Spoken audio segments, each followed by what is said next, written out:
Nah, dua bolong ini seharusnya jadi evaluasi oleh Kemenkes maupun BPOM ya, bukan langsung lempar badan, lempar bola, buang badan yang menimbulkan menurut saya kegaduhan di antar institusi negara.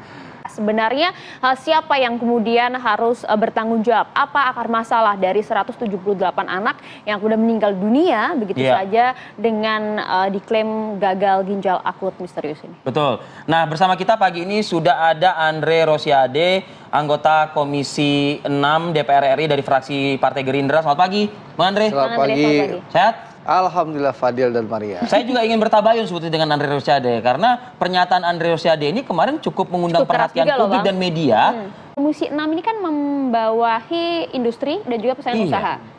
Tapi kenapa kemudian akan memanggil juga Kemenkes dan juga BPOM? Jadi begini. Kenapa juga sampai geprak meja? Iya. Jadi begini. Pertama tentu sebagai anggota DPR RI dari fraksi Partai Gerindra, kami menyampaikan duka yang mendalam ya, kepada anak-anak yang menjadi korban terus bertambah loh Bang. Iya, terus bertambah dari akibat gagal ginjal akut ini. Bayangkan ada perdata 1 November itu ada 325 anak. Lalu yang meninggal itu 178 orang. Ini kan harapan bangsa yang meninggal karena tanda kutip ya, kegagalan pemerintah mengantisipasi hal ini. Nah, dengan segala macam yang sudah dilakukan oleh pemerintah, kita tidak bisa mengatakan kegagalan dong Bang. Ya, dengan segala macam. Nah, lalu kami di Komisi 6 tidak membidangi kesehatan. Kemarin kami rapat dengan Badan Perlindungan Konsumen. Membahas apa yang dilakukan oleh Badan Perlindungan Konsumen mengantisipasi hal ini. Karena sekali lagi ya, perlindungan kesehatan ini ya, merupakan diatur dalam pasal 34 Undang-Undang Nomor 8 tahun 99 soal perlindungan konsumen. Tapi kayaknya juga belum sahih juga Bang. Apakah kemudian penyebabnya adalah obat dari sejumlah industri itu? Dalam undang-undang itu apa? Pasal 34 itu bahwa seluruh institusi negara harus memberikan perlindungan kesehatan kepada seluruh rakyat Indonesia. Jangan sampai pemerintah dianggap lalai dan melanggar HAM. Ini intinya, dan itulah kolerasi di Komisi 6. Nah, dalam rapat dengan Badan Perlindungan Konsumen, kami mendapatkan keterangan dari BPKN bahwa satu, mereka kesulitan berkoordinasi dengan Kementerian Kesehatan, lalu dengan BPOM, bahkan untuk mencari data korban pasien yang meninggal di RSCM saja mereka kesulitan. Nah, untuk itu ditambah lagi kita mendengarkan hasil pernyataan Kepala BPOM dalam rapat sehari sebelumnya, ya 2 hari yang lalu, itu di Komisi 9 di rapat yang sama itu yang kita tonton itu, bahwa kesalahan itu ada di Kementerian Perdagangan. Yang kebetulan Kementerian Perdagangan itu adalah mitra dari Komisi 6. Yang Anda lihat? Ya, yang menyebutkan bahwa ini tanggung jawab Kementerian Perdagangan.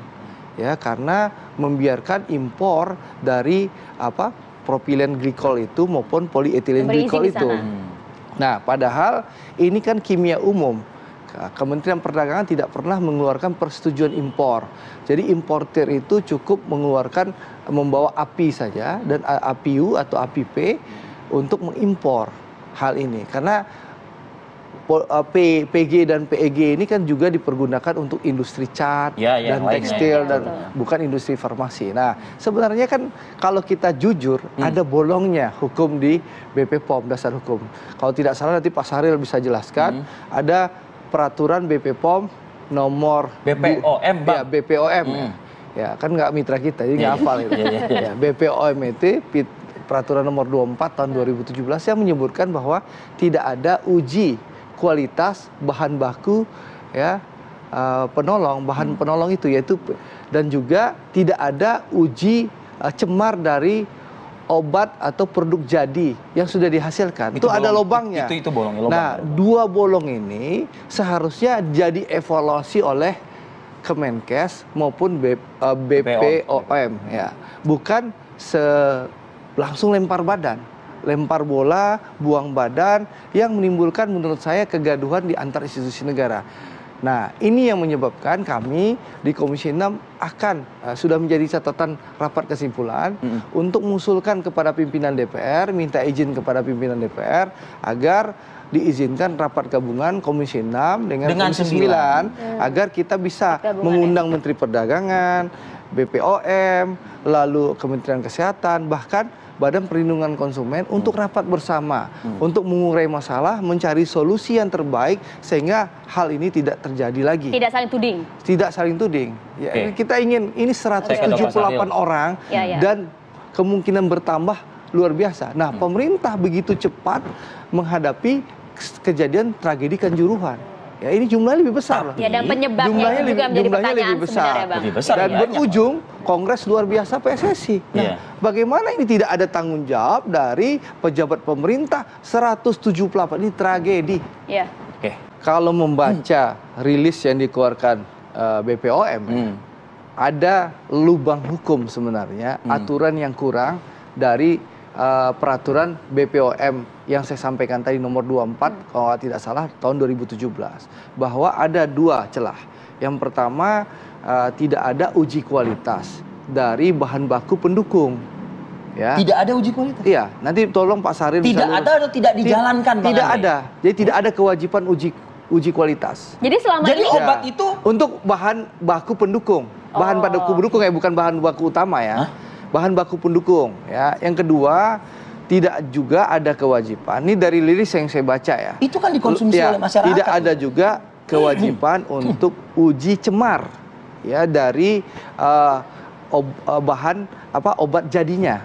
Nah, nanti Pak Dr. Saril bisa meluruskan ya. Beliau dari Kemenkes tentu lebih paham karena ini kan nggak mitra kita. Iya. Nah, itu celahnya sehingga muncullah dugaan buang badan itu bahwa kami tidak bertanggung jawab, kata Kepala BPOM, ya, BPOM ya. Yang bertanggung jawab adalah Kemendak. Artinya statement dari BPOM itu benar dong, karena memang tidak ada aturan yang mengurus itu, Bang. Gitu loh. Berarti kan ada celah hukum. Ini yang harus menjadi bahan evaluasi untuk memastikan keselamatan kita semua, seluruh rakyat Indonesia untuk mengkonsumsi obat. Karena tadi saya sampaikan ya, di Undang-Undang Nomor 8 tahun 2099 itu soal perlindungan konsumen itu jelas ya, bahwa seluruh rakyat Indonesia itu berhak mendapatkan perlindungan kesehatan. Nah, ini yang menjadi korelasinya, makanya saya ini kan dari fraksi Partai Gerindra, partai pendukung pemerintah yang berkewajiban mendukung pemerintah agar tidak lagi adanya korban. Nah, untuk itu kami menawarkan solusi yang komprehensif, yaitu kita minta izin pimpinan DPR untuk rapat gabungan Komisi 6, Komisi 9 bisa biar Menteri Perdagangan, Kementerian Kesehatan, BPOM maupun Badan Perlindungan Konsumen bisa duduk bareng. Bagaimana kita cari solusi, apa yang perlu diperbaiki. Kalau memang peraturannya kurang, perbaiki, revisi peraturannya, tapi jangan buang badan. Di satu sisi orang sakit, saya nggak bicara soal gagal ginjal akut loh, Bang. Orang sakit terus ada setiap harinya dan gini, Fadil. Rumah sakit itu ada gagal ginjal itu, kita melihat orang gagal ginjal itu apa yang dilakukan? Cuci darah. Iya, hemodialis. Itu rutin. Bayangkan kalau itu terjadi dengan anak umur 5 tahun. Sampai kapan mereka akan cuci darah? Yang orang tua saja cuci darah, kita melihat bagaimana penderitaan belum lagi kita melihat faktor ekonomi juga. Ini yang terjadi. Nah, inilah PR kita. Jadi kami di DPR ingin mencari solusi. Untuk itu kami usulkan rapat gabungan supaya cari solusi, kita urai permasalahan supaya ini cepat selesai. Itu bagian dukungan kita kepada pemerintah gitu.